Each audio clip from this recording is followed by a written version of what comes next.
Welcome to the Casual Sports Guys podcast and webcast, depending on whether you're on YouTube or Podomatic.com, but this is episode 61, and we're now available on iTunes, just in case you didn't know that. But I am Kolby, and I do have the mustard for you today. Today's show brought to you by 3D movies. No, James Cameron can't do all of them.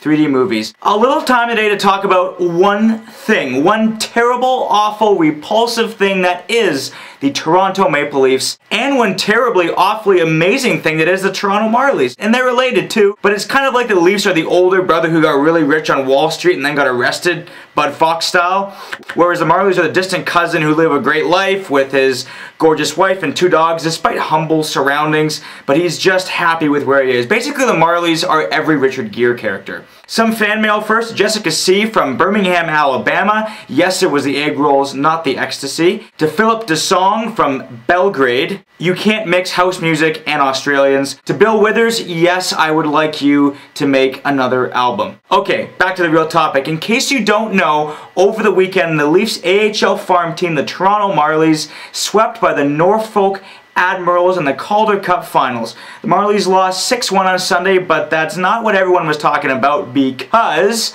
this is the overtime goal from Game 3. Shot goes off a stanchion, takes a hard Lisa, and into the yawning cage. Marlies go on to lose the series, finishing 2nd overall in the American Hockey League.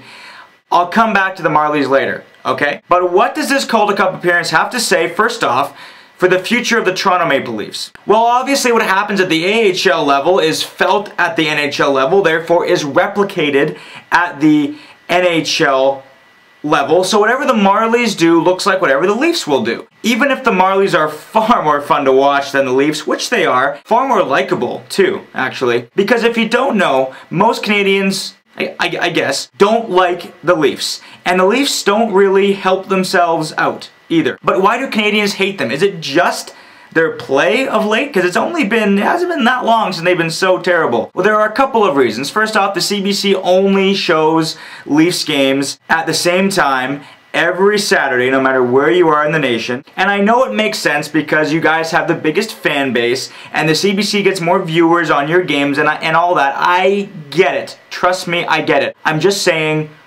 we don't like you. And if you have trouble understanding that, just know that to all of us, you're the New York Yankees of hockey. Okay, so now that's out there. That's been grieved. That grievance is in the open. But yes, there is a flip side here because as many people know, there are as many people that like you as there are that hate you. They also love you. The Leafs easily have the biggest fan base in the National Hockey League, and their fans can be heard in every other team's building. Plus, Toronto just has this really cool attitude where they're able to always say, oh, you don't like us? We don't care. It's a really harmonious country, right, Quebec?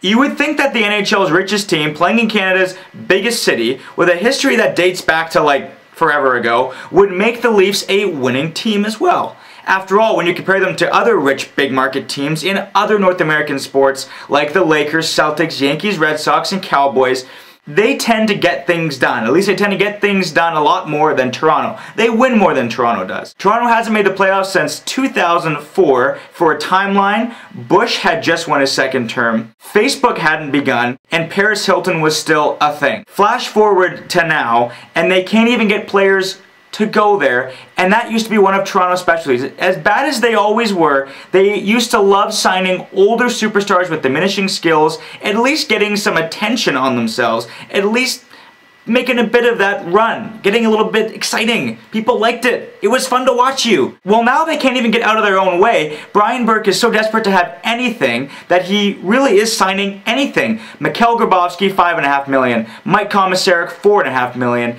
Dion Phaneuf, $6.5 million? Tim Connolly at 4.75, Colby Armstrong 3 mil, John Michael Lyles 4.2, Luke Shen 3.6, Matthew Lombardi 3.5, Clark MacArthur $3.25 million. All these numbers, by the way, from CapGeek.com. Now add all that up, add all those up, and that means the Leafs have tied up $38.55 million a year in a salary cap era. At least I wouldn't consider them to be guys you would turn to if you want to tie the game with an empty net and 20 seconds to go in the third. I mean, other teams that get in that kind of pinchy situation, they're rolling out Datsuk and Zetterberg, the Sedin twins and Kessler, even Perry and Getzlaff, and they won a cup. It's like they're playing with Seinfeld's cast. And the Leafs are trying to win the same game, the ratings game, with the cast of Whitney, or iCarly, Heart of Dixie.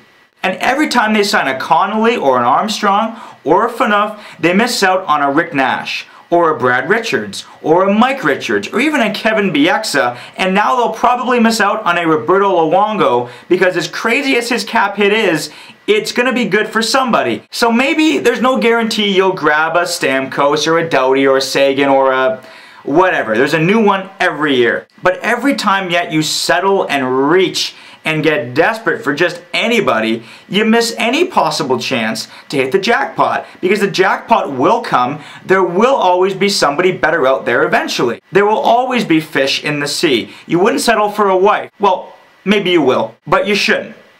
And hockey's no different. This is where the Marlies come in, because it seems the Leafs are confused about where to get players, how to get players, how do we get better with the team that we have, and for some reason they can't see the Marlies. They don't see Jerry D'Amigo or Matt Fratton, Nazem Kadri, Mike Zigomanis. So yeah, none of those guys are going to score 90 points in the CHL next year, but they play with heart, they play with fire, they're fun to watch, and why not? What do you have to lose? Often excitement does breed winning. Watch a Marlies game or go to their Facebook page. Their motto is, every game is a tryout. How about that? Compared to the Maple Leafs motto, which I can only assume is, screw it, we're rich and we sell out no matter what. And yet there's this great team that plays at Ryko, the actual best team in Toronto compared to the rest of their league. A team which genuinely looks like it loves to play hockey and has fun doing it. And the Leafs won't even hold true to that motto because it's clear that every game is not a tryout, or else we would have seen Fratton get more time, or Zigomanis, or even Kadri. You know what? Why not? You're so bad. Give the kid a shot. So, Toronto. Me and you. How do you build a better hockey team? Have fun playing the game. Get some heart. Build from within. Get the people excited again. That kind of rhymed, I think. You should always be playing like you're trying to impress. Not acting complacent. Not complaining about how times just aren't how they used to be 45 years ago. Too many big companies fall prey to that kind of crippling arrogance. The New York Times, Kodak, Air Canada, Ron Jeremy, and even your bed buddy, the CBC. My bet? Make it look like you're happy being a Leaf, and others will notice. How can you learn that? Hop in your limo, travel 10 minutes, and watch a game at Ryko. You may learn a thing or two, and you may learn it from your little brother, who's wearing your hand-me-downs. Kolby Solinsky here, Casual Sports Guys, episode 61, saying, until next time, keep it casual.